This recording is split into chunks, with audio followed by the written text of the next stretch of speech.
All right, looks like we are live. Just waiting for the timer to go. There we are. And thank you for being here.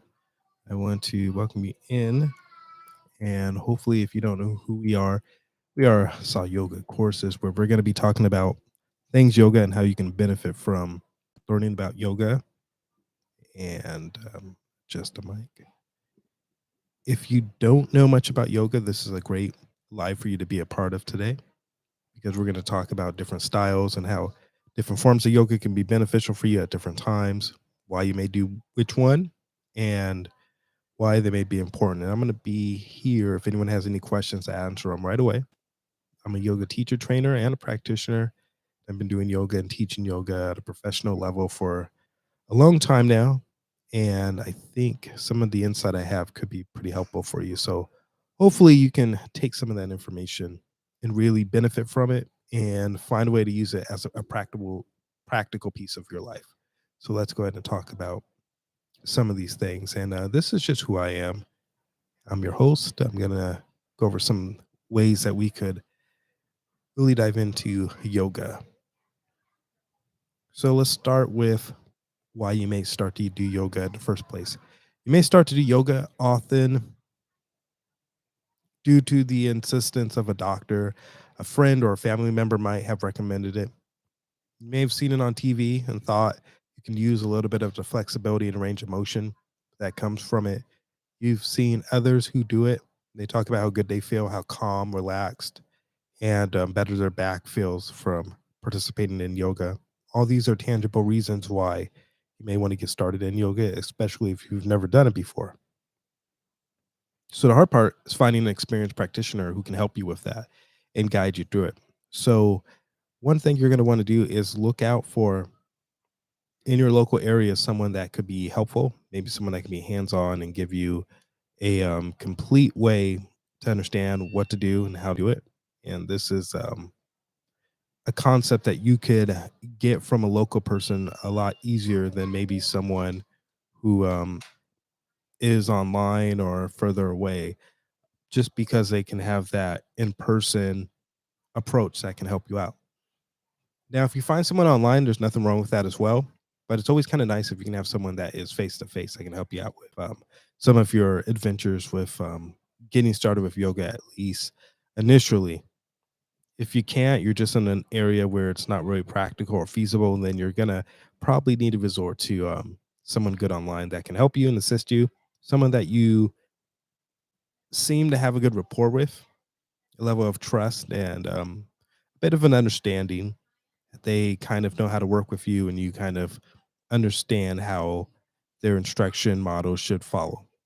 So if you can find that online, that's great. They might start you off with a few different things.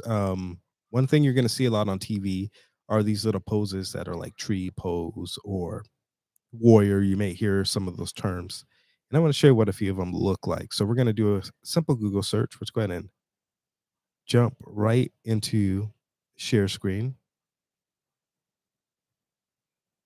And we are live. So you're seeing all the little bits of, not a whole lot of lag, just a little bit of lags that go along with us. Here we go. So we are on full screen and we're going to head over to Google. And I'm going to show you some of these poses that you may see. It's right here. This is tree pose. This is, oh, let's back it up right here. And this is a popular pose that you're going to see, arguably the most popular pose that is part of the practice. And it's going to look a lot like this, a lot like this. Now you also see something called Virasana, which is warrior pose. And I want to show what this the one looks like.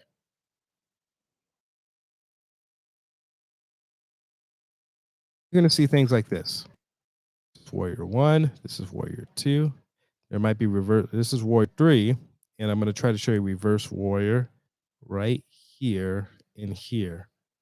So you're going to see different forms of Virabhadrasana, which is also warrior. Here's reverse warrior, warrior two, warrior one, arms up, two arms out, reverse warriors, arm back, and warrior three is going to be based off of one foot. Here we go, warrior three. These are popular yoga poses you're going to see when you do these type of poses, you're doing a style called hatha yoga. And the reason you do hatha yoga is because it's a great balancing of your body. It warms you up and it does a good job cooling you down as well. It really helps balance out your hormones. Does a great job of trying to regulate things in the body. So this is called hatha yoga. Let's type that in so you can take a look.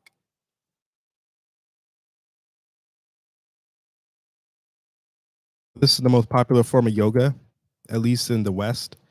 So in America, you're going to see a lot of these styles of yoga. Hatha yoga holds these postures for about anywhere from 5 to 15 breaths, which can be anywhere from about 30 seconds to 2.5 minutes.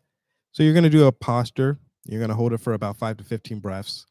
You're going to go into the other side if there is another side, so you can have balance. And if you if you want to speed up or get more intense, that's always on the table.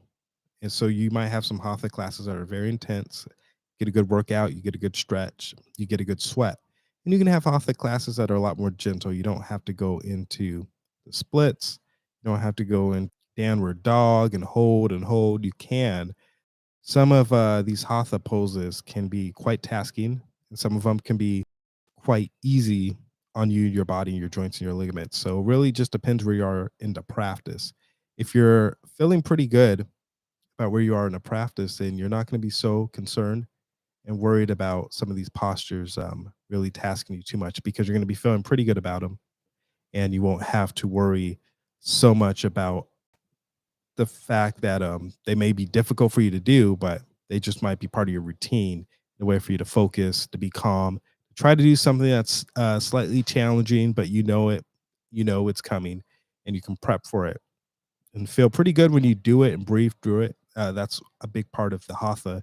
It's the breath work, and it's a bit of balancing the intensity with breath work and staying calm. And when you do that in these postures, you often can do that in other forms of life, at work, stressed out with your kids, dealing with family members. There's a lot of areas in life, particularly driving in traffic, where yoga can be beneficial for your benefit so that you can remain cool, calm, collected, and continue to enjoy your day. If you get in a place where you're pushed to your limits and at your and on edge, it's not really fun for you and your body and your nervous system. It takes a lot on you. It does take a toll. So yoga is here to help you as a particular tool in your toolbox to help you have the right tools so that you can be beneficial with your mind, body, and soul health. So, if you like these types of videos, we're go ahead and continue them. I know this is the first and second one, so we're going over some of the rough edges, and we do have a list of people who are going to be part of these conversations that are ready to go. We're going to have them called in, and hopefully, we can get some solid information on questions that you may have answered and get a really good back and forth. So that's why we ask that you can like, comment, subscribe so others can participate and we can all have a great community of discussion. So thanks for being here. We're going to have more of these, a lot more of these coming up soon, and wishing you well.